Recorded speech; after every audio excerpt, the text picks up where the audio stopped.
Pilates, and with me today is Laura McHugh, a teacher at Core. And we're going to talk about stretching hip flexors. So I'd like for you to come up on all fours, and then come up to a kneeling position. And first I'd like to tell you a little bit, if in case you're unfamiliar, where the hip flexors are. So I'm going to have you take your hands right across the hip. The hip flexors actually bring the leg forward. So in gait, you're using your hip flexors. And when you're sitting, your hip flexors are active. And oftentimes they'll become very tight and congested.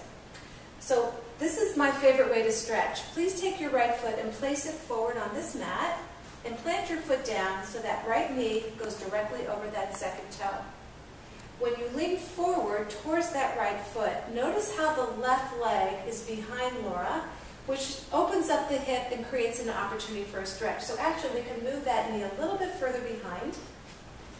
Right. So now take your hands right along the top of your pelvis. You'll feel that.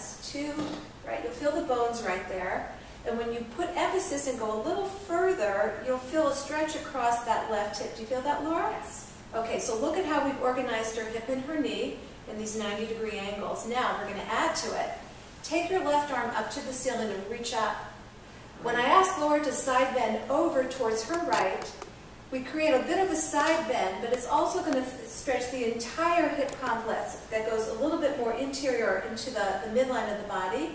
Do you feel that? Yes. Does that feel great? Yes. There you go. That's my favorite way to stretch a hip flexor.